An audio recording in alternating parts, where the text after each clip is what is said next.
This is one of the coolest finds that we've come across in a little while for little barn finds.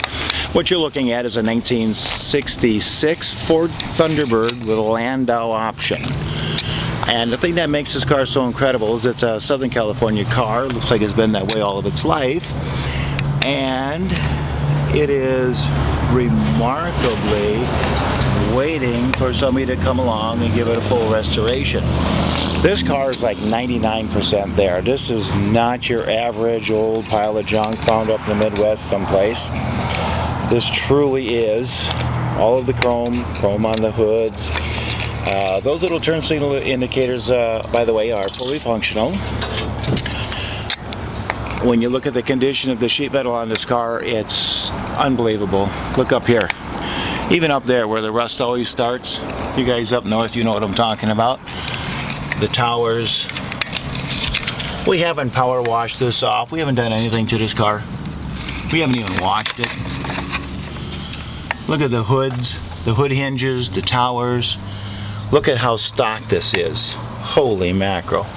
Everything the factory put on there is still here. It's absolutely incredible. Looks like somebody replaced the coil, somebody added in an aftermarket overflow. That is power brakes, and that is power disc brakes. Yep, on a 66, power disc brakes, that's correct.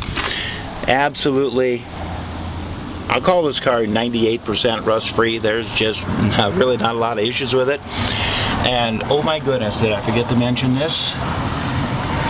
That is a factory 428 car. There are so few of those, it's ridiculous. They mostly came with 390s. All the chrome's there, chrome around the windshield. Look at here, chrome factory wheel covers. Original Thunderbird mirrors. Again, all the chrome, Landau. Vinyl top is shot, very possibly the original vinyl top. Probably have to maybe do just a little something that's going to be very minor underneath there.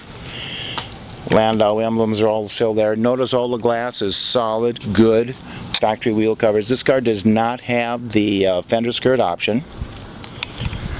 Sequential tail lights, turn signals are 100% functional. Big T-Bird emblem, balance. That whole back of that car looks like it just about came out of the factory. There, that thing is straight.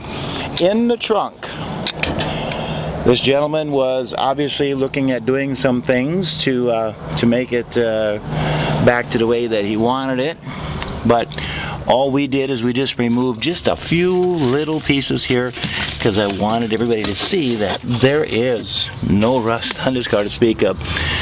Everything that's in here you can have. He's got speakers. This is the original AM radio because he's got an aftermarket AM FM mounted into it. It's just absolutely, look at this. Under here, factory jack in its original mounting brackets. Take it off, clean it, sandblast it, paint it, put it back to original. Look at the condition here. Look at that. You don't find rust-free stuff like that. Now, we try to be very upfront and honest. Paint job looks like it's about a 10-year-old paint job. Doesn't look like the top's ever been touched. I think that's probably factory. This is the only rust spot I found on the whole car. Try to show it to you. That's it. There's not coming through on the inside that I can feel. That is the flaw out of the whole car. The rest of this car, can't show it by the camera, but when you put your fingers under here, you can reach up as far as you can. There's nothing there to have any major concerns with. As I say, I think this is probably 97% rust free. The gentleman put brand new leaf springs in back already. They're already installed. Let me reboot up here and I'll show you the interior.